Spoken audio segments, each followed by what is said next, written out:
नमस्कार दोस्तों, स्वागत है आपका आपके अपने सैनिक वेलफेयर यूट्यूब चैनल में।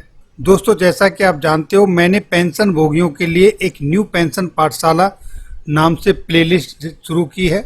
दोस्तों, आज की ये मेरी वीडियो पेंशन भोगियों के लिए है और इस वीडियो में मैं बताऊंगा कैसे जानें और निकालें अपनी pension, commuted value of pension, PPO का पूरा डिटेल्स, पेंशन पर मिलने वाला महंगाई भत्ता, मंथली पेंशन स्लिप तथा और भी बहुत कुछ। और दोस्तों, ये सब जानकारी आप जानेंगे न्यू पेंशन पाठशाला सीरीज के तहत इस वीडियो के माध्यम से।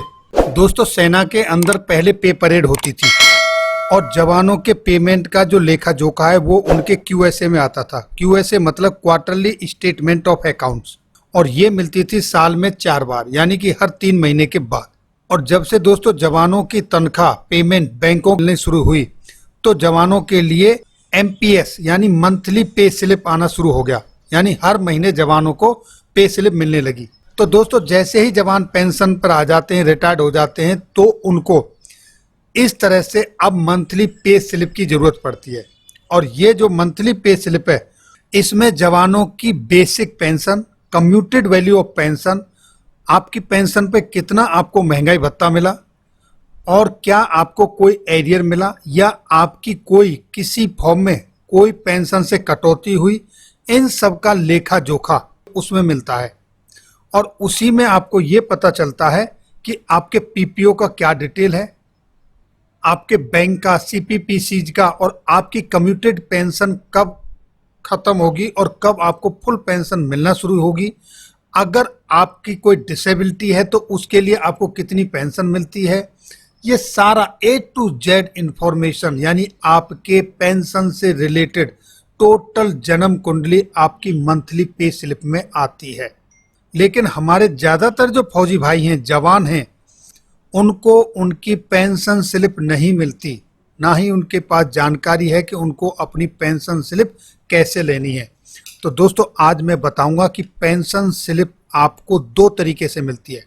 पहला तरीका, आप हर महीने बैंक जाएं और अपनी पेंशन स्लिप निकलवा कर लाएं।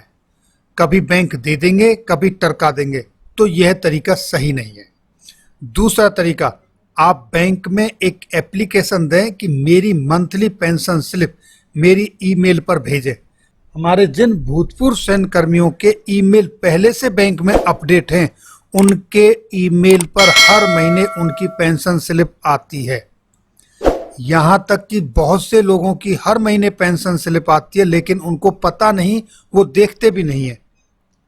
तो दूसरा तरीका, आपकी हर महीने ईमेल पर आपको बैंक पेंशन स्लिप देगा, उसके लिए आपने एक एप्लीकेशन देना है। जिन फौजी भाइयों के, जिन भूतपूर्व सैनिकों के, जिन फैमिली पेंशनर के ईमेल अपडेटेड नहीं हैं, वो अपना एक ईमेल अकाउंट बनाएं और उसको एप्लीकेशन के साथ अपना केवाईसी यानी अपना एक पहचान आधार कार्ड या कोई साथ में लगा के एप्लीकेशन के अपडेट करा दें, तो आपको हर महीने आपकी पेंशन स्लिप आपके ईमेल एड्रेस पर आ जाएगी। तो आइए दोस्तों, अब मैं आपको बताता हूं कि आपने अपनी मंथली पेंशन स्लिप कैसे लेनी है। आप ये लैपटॉप से भी ले सकते हैं, मोबाइल से भी ले सकते हैं। आप अपना जीमेल ओपन कीजिए और जीमेल में जब आप सर्च डालेंगे पेंशन स्लिप, और ये आपकी पेंशन स्लिप खुल के आ गई। इन पेंशन भोगियों की जब से लेके अब तक इनको पेंशन मिलती आ रही है, हर महीने की पेंशन स्लिप देख सकते हो दोस्तों। यानी कि इनको जब से रिटायर्ड हुए तब से लेके अब तक इनकी पेंशन स्लिप पूरी खुल के आ गई इनके जीमेल में हर महीने की। तो दोस्तों, लेटेस्ट जो पेंशन स्लिप है वो हम 5 जुलाई की आपके सामने ओपन करते हैं। अब ये देखिए दोस्तों, आपके सामने पासवर्ड मांग रहा है, क्योंकि ये पासवर्ड प्रोटेक्टेड डॉक्यूमेंट होता है आपका, और इसमें पासवर्ड सबका उनका अपना बैंक अकाउंट नंबर होता है। यहाँ आपने अपना बैंक अकाउंट नंबर डालना है पासवर्ड के रूप में, जिस अकाउंट में आपकी पेंशन आती है। तो मैं अब इस पेंशन भोगी का यहाँ पर पासवर्ड डालता हूँ। पासवर्ड फिर मैं एक बार बता रहा हूँ, सभी का पासवर्ड उनका अपना पेंशन का बैंक अकाउंट नंबर होता है। पासवर्ड डाल के सबमिट करो। ये दोस्तों देखिए उनकी पेंशन स्लिप खुल के आ गई। थोड़ा सा जूम करते हैं। अब इसमें आपको क्या क्या डिटेल मिलेगा। पेंशनर का नाम मिलेगा आपको, उसका अकाउंट नंबर मिलेगा, किस महीने की पेंशन स्लिप है वो मिलेगी, पेंशनर कब रिटायर्ड हुए हैं, उनकी डेट ऑफ बर्थ क्या है, उनकी फैमिली का नाम क्या है और उनकी डेट ऑफ बर्थ फैमिली की क्या है, पेंशनर का एड्रेस मिलेगा, उसके पीपीओ नंबर मिलेगा, पूरा उसका पैन कार्ड नंबर और आधार नंबर, ये सारी चीज़ आपको यहाँ पर पूरा डिटेल्स मिल जाएगा। ये आपका अपना है जिसकी पेंशन स्लिप है उसका।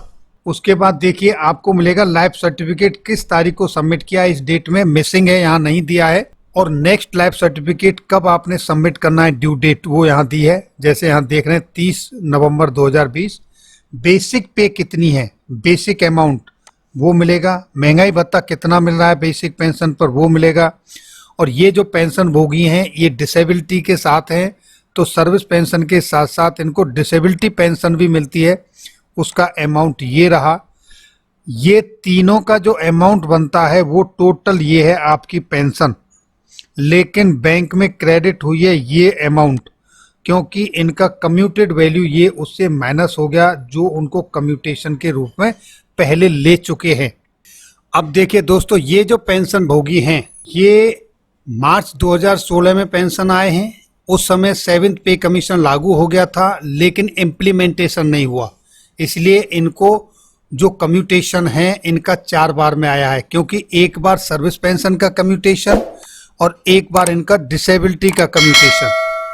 और जब 7th पे कमीशन का रिवीजन हुआ तो उसके बाद दोबारा से सर्विस पेंशन का कम्यूटेशन और डिसेबिलिटी का कम्यूटेशन। तो इनको जब फुल पेंशन मिलेगी वो 2 बार में मिलेगी, यानी कि जो 6 CPC के हिसाब के इनकी पेंशन बनी थी वो 2031 में उसका कम्यूटेशन पूरा होता है, और 7th पे कमीशन रिवीजन के बाद जो इनका कम्यूटेशन मिला है वो 2033 में। इस तरह से ये 2 बार में इनको फुल पेंशन, ये अमाउंट इनको 2 बार में बढ़ के मिलेगा। अब वैसे नॉर्मली दोस्तों एक ज़्यादातर 10 साल में एक बार ही ऐसा होता है, जिन पेंशन भोगियों के साथ ऐसा होता है, अदरवाइज सबका एक साथ हो जाता है। तो ये सारी इंफॉर्मेशन आपको आपके पेंशन स्लिप में मिलेंगी, और किस महीने आपको एरियर आता है किसी चीज़ का, पेंशन रिवीजन होती है तो उसका, या किसी डीए लग की किस्त लग के आती है उसका, तो वो भी आपको यहाँ पर शो होगा। अगर आपसे कुछ किसी तरीके का कोई अमाउंट काटा जाता है तो वो भी डिटेक्ट होता है, तो वो भी आपको इसी पेंशन स्लिप के अंदर सारी चीज़ें आपको मिल जाएंगी। और जब आपकी ओल्ड एज में पेंशन बढ़ेगी तो वो भी आपको इसके अंदर लग के आएगी और आपको मिलेगी। तो दोस्तों ये थी जानकारी इस वीडियो में। आशा करता हूँ कि जानकारी आपको अच्छी लगी होगी और फायदेमंद भी होगी। अगर अच्छी लगी, फायदेमंद है तो अपने दोस्तों के साथ शेयर करें। और इसी तरह की जानकारी देखने के लिए जिन भाइयों ने हमारे चैनल को सब्सक्राइब नहीं किया, प्लीज़ चैनल को सब्सक्राइब करें। वीडियो देखने के लिए बहुत बहुत धन्यवाद। जय हिंद, जय भारत।